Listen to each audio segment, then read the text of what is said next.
మిత్రులారా, ఇవాళ ఏ సందర్భంలో రంగవల్లి అక్కడిని తలుచుకుంటున్నామో, యాద్ చేసుకుంటున్నామో మనందరికీ బాగా విదితమే. అందున ఇప్పుడున్న వేదిక ప్రజెంట్గా ఇప్పుడు మన ముందు ప్రత్యక్షంగా ఉన్న వేదిక పూర్తిగా అమరుల వేదిక. దీని మీద ఉన్న ఈ చైతన్యం ఇప్పుడు ఆ ప్రవాహం ఇంకో రూపంలోకి వంపాల్సి ఉంది.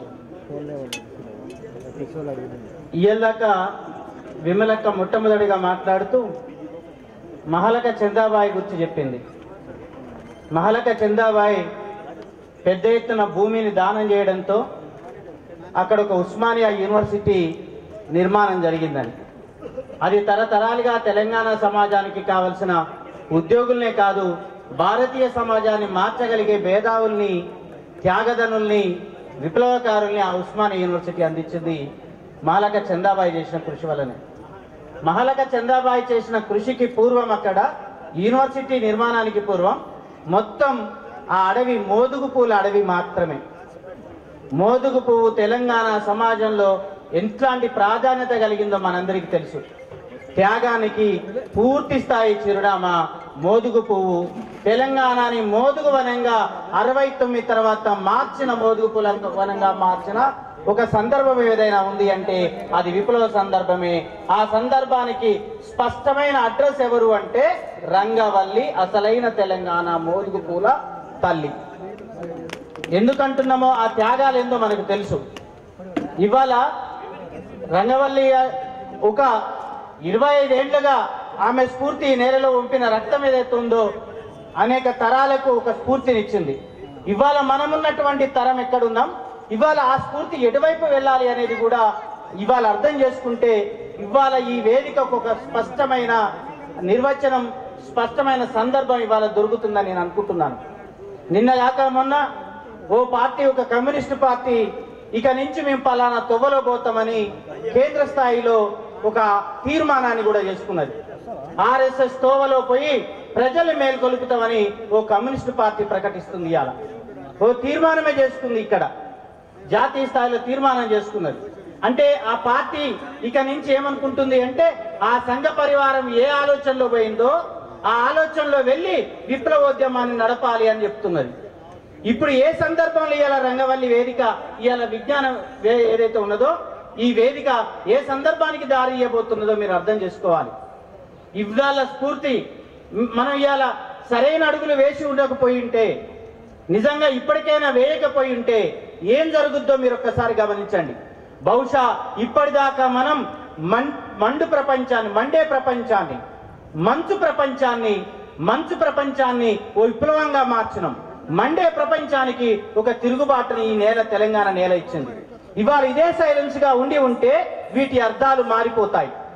మనం 69 తర్వాత వచ్చిన నక్సలైట్ ఉద్యమం చేసిన త్యాగాలన్నీ బహుశా ఇదే పాలక వర్గాలు ఇట్లనే కొనసాగితే మనం ఈ త్యాగాలను ఎప్పుడు గుర్తుపట్టుకోలేని స్థితిలోకి మనం పోబోతున్నాం. మన చరిత్రను, మన చిరునామాని, మన అస్తిత్వాన్ని తెలంగాణ ప్రజల కోసం వేల తరాలుగా త్యాగం చేసిన తరాలన్నీ మారిపోబోతున్నాయి. ఇదే వేములాడ నుంచే కదా బతుకమ్మ అనేది తెలంగాణ వ్యాపితమైంది, ప్రపంచ వ్యాప్తమైంది. ఇదే వేములాడ నుంచే కదా, ఇదే త్యాగాల నుంచే కదా బతుకమ్మ బృహత్తమ్మ బయటికి వెళ్ళింది. ఇదే వేదిక నుంచే కదా రంగవల్లి ఇవాళ ప్రపంచ వేదిక మీద నిలబడి విప్లవతారగా నిలబడిపోయింది. రేపు ఇది నిలబడబోదు. ఇదే పాలక వర్గాలు ఇట్లనే కొనసాగితే 69 నుంచి మనం చేసిన 20,000 మందికి పైగా పోల్కొన్న నక్సల్బరీ బిడ్డల త్యాగానికి రేపు ఏ అడ్రస్ ఇక్కడ ఉండదు. ఇదే సైలెన్స్ లో మనం ఉంటే రేపు ఇంకొక పరిణామం ఏర్పడుతుంది. తెలంగాణ సాయుధ పోరాటం సృష్టించిన ప్రపంచ విప్లవ చైతన్యం మన కళ్ళ ముందు ఉండదు. ఇదే పాలక వర్గాలు కొనసాగితే, ఇదే భావజాలం కొనసాగితే, మనం ఇట్లనే సైలెన్స్ ఉంటే ఇంకొంచెం ముందుకు పోతే భారత జాతీయోద్యమ ఫలితాలు మనకు దక్కవు. అంబేద్కర్, పూలే కృషులు కూడా మన కళ్ళ ముందు నాశనం అయిపోతాయి. మనం ఇదే సైలెన్స్ గా ఉంటే భక్తి ఉద్యమం సృష్టించిన భారతీయ భావన అనేది మన కళ్ళ ముందు కనపడదు. ఇదే సైలెన్స్ గా ఉంటే చార్వాకు నుంచి బౌద్ధం దాకా వచ్చిన నేపథ్యం ఏది మన కళ్ళ ముందు కనపడదు. మొత్తంగా భారతదేశం రీడిజైన్ కాబోతుంది. ఈ రీడిజైన్ కాబోతున్న సమయంలో ఈ త్యాగాలకు తొవ్వ ఉండదు. ఈ తొవ్వలేని త్యాగాలని మన కళ్ళ ముందు ఉంచబోతుంది కొత్తగా వచ్చిన పాలక వర్గాలు. ఇప్పుడు మనం సైలెన్స్ గా ఉందామా? ఈ నూతనంగా రంగవల్లి స్ఫూర్తిని నూతనంగా ఇంకొక దాంట్లోకి వంపుదామా? ఇవాళ కర్ణాటక సమాజం ఓ అద్భుతంగా వంపుకున్నది. ఓ కల్బుర్గే కాదు, ఓ గౌరీ లంకేశే కాదు, మొన్న ఒక చిన్న 3 పేజీల బుక్లెట్ చేసిన దేవనూరు మహాదేవ రాసిన పుస్తకం ఒక ప్రభుత్వాన్ని కూల్చివేసింది. 10 కాగితాలు లేవు ఆ పుస్తకంలో. 10 కాగితాలు లేని ఒక పుస్తకం కర్ణాటకలో బీజేపీ గవర్నమెంట్ ను కూల్చివేసింది. ఇక్కడ ఎట్లాంటి సాహిత్యం మాట్లాడని, అక్షరం రాని బండి యాదగిరి లాంటి వాళ్ళు సృష్టించిన సాహిత్యం. ఆ నుంచి మొదలుకుంటే పాల్కురికి, పూర్వకాలంలో పాల్కురికి సాహిత్యం. ఎట్లాంటి సాహిత్యం?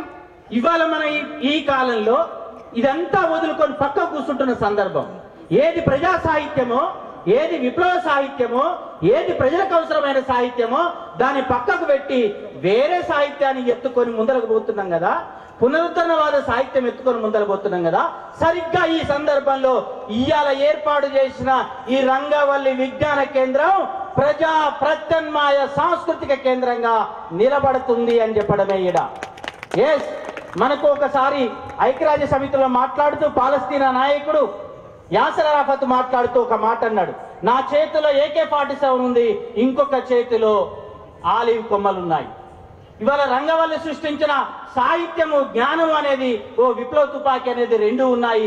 ఒకటి ఒక పక్కకు నడుస్తుంది, ఒకటి దండకారణ్యం దాకా వ్యాపించింది, ఇంకొకటి మన మెదడులో వ్యాపించాలి.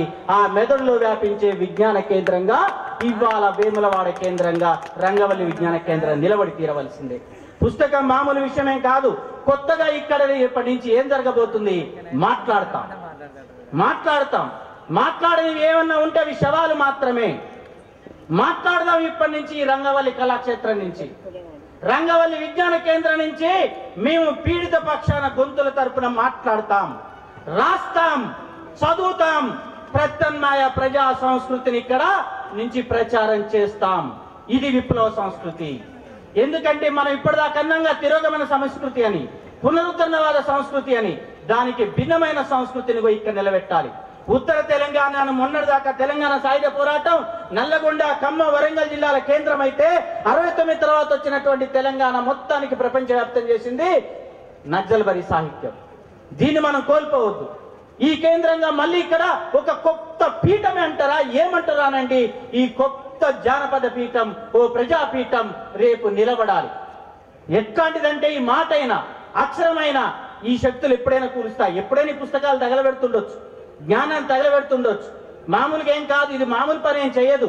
కన్ఫ్యూషియస్ మాటలు విని ఆయన అనుచరులని 468 మందిని సజీవ దహనం చేసిన సందర్భం చూడలేదా? నిన్న ఉక్రెయిన్ లో ఒక పెద్ద లైబ్రరీ తగలబెట్టలేదా? 81లో శ్రీలంకలో మహా ప్రచండమైన ఒక గొప్ప గ్రంథాలయాన్ని తగలబెట్టలేవా పాలక వర్గాలు? పుస్తకం సృష్టించేది ఒక గొప్ప విప్లవం. పుస్తకం చాలా బలమైంది, చాలా వరకు. ఇలా కొత్తగా బిబ్లోఫోబియా అని కొత్తది వచ్చింది. పుస్తకం అంటే భయపడడం, అంటే పుస్తకం ఒక పెద్ద ఆయుధం. పుస్తకం అంటే భయపడడం. ఇవాళ బబ్లోస్కోపీ కూడా వచ్చింది. పుస్తకం భయపడమే కాదు, దాన్ని నాశనం చేయడం అనేది. ఇవాళ రాజ్యాంగమే నాశనం కాబోతుందన్నా. రాజ్యాంగం ఉండబోతలే. మనం రాజ్యాంగానికి మించిన ఆదర్శాలు చెప్పుకున్నాం నక్సల్బరీ రాజకీయాల్లో. రాజ్యాంగం ఇచ్చింది సరిపోదు, రాజ్యాంగాన్ని మించింది కావాలని కోరుకున్నాం. ఇప్పుడు ఏమైతుంది? ఆ రాజ్యాంగమైనా ఉంచండి అనే దాకా పోయినాం. రాజ్యాంగాన్ని చంపివేస్తున్న సందర్భం. సరిగ్గా ఈ సమయంలో ఇక ఈ వేదిక మీద, ఈ స్థానంలో పుస్తకాలు లేని ఇల్లు ఆత్మ లేని శరీరం లాంటిది అని అంటాడు సిసిరో. పుస్తకం తెలంగాణలో, పుస్తకం జ్ఞానం లేకపోతే తెలంగాణ సమాజం లేదు, గ్రంథాలయోద్యమం లేకపోతే తెలంగాణ సమాజం లేదు, సంఘం లేదు, కమ్యూనిస్టు పార్టీ లేదు, సాయుధ పోరాటం లేదు, ఇవాటి దాకా వచ్చిన మన ప్రయాణం లేదు. ఇవాళ మన ఉనికి, బతుకమ్మని ఎట్లా మనం ఉనికి చేసుకున్నామో మన గ్రంథాలయ ఉద్యమానికి మళ్ళీ మనం పరిపరిష్ట చేసుకున్నాం. ఇక్కడ గ్రంథాలయ ఉద్యమాన్ని గుర్తు చేసుకున్నాం, సంఘాన్ని గుర్తు చేసుకున్నాం, సాయుధ పోరాటం తీసుకున్నాం. అంతేకాదు, రంగవల్లి అంటే ఇవాళ భారత సమస్యలకు ఒక పరిష్కారానికి పేరు. రంగవల్లి అనే పేరు ఈ దేశం ఎదుర్కొంటున్న సమస్యలకు ఓ పరిష్కారానికి ఒక చిన్న పేరు, చిత్రరూపం. రంగవల్లి ఒక చిత్రరూపం. ఈ చిత్రరూపానికి ఇవాళ మనం ఏం చేయాలి? నిజంగా ప్రాణం పోయాలి. అసలైంది ఇప్పుడు రంగవల్లికి ఇవాళ ప్రాణం పోయడం. ఇవాళ రంగవల్లిని ఇవాళ మనం ఆవాహన చేసుకోవడం, రంగవల్లి త్యాగాలను ఇప్పుడున్న సందర్భంలో ఆవాహన చేసుకోవటం. ఇన్ని రోజులు మనకంటే ధైర్యవంతులు పోరాటం చేసిరు, మనకంటే త్యాగదరులు పోరాటం చేసిరు. ఇవాళ అంత ధైర్యం లేదు, కానీ శత్రువు మరింత పెద్దగా ఉంది. కాబట్టి ఇవాళ మనకు ఆ ధైర్యాన్ని రంగవల్లి నుంచి మనలో ఆవాహన చేసుకోవాలి, మనలో వంపుకోవాలి. ఆ శక్తిని, ఆ జ్ఞానాన్ని వంపుకొని ఆ పునరుద్ధరణవాద శక్తుల మీద యుద్ధం చేయాలి. యుద్ధం చేయటానికి ఇవాళ నగారం మోగింది వేములవాడలో ఈ విజ్ఞాన కేంద్రంలోని గుర్తు చేస్తూ దీన్ని ఉపయోగించుకుందాం. సదస్సులు పెడదాం, సెమినార్లు పెడదాం, చర్చలు పెడదాం. ఈ విజ్ఞాన కేంద్రంలో పుస్తకాల మీద ప్రతి వారం చర్చ పెడదాం, ప్రతి నెల చర్చ పెడదాం. ఇవాళ అసలైనటువంటి సెలయేటిని, వివేకపు సెలయేరు వేములవాడ గుండా తెలంగాణ వ్యాప్తం పోదాం. ఇది ఏ ఎడారిలో ఇంకిపోదు. తెలంగాణ త్యాగాలు ఇంకిపోని నేలగా ఇవాళ వేములవాడలో రంగవల్లి విజ్ఞాన కేంద్రం ఒక సెలయేరులాగా ఉండిపోతుంది, వివేకాల సెలయేరులాగా ఉండిపోతుంది. ఆ సెలయేరుని మన జీవితంలోకి వంపుకుందామని చెప్తూ అవకాశం ఇచ్చినందుకు కృతజ్ఞతలక్క. Thank you. ఈ సందర్భంగా ఈ వేదిక మీదుగా మాకు ఇచ్చిన విద్యావంతులు ఇచ్చిన గౌరవంగా భావిస్తూ థ్యాంక్ యూ.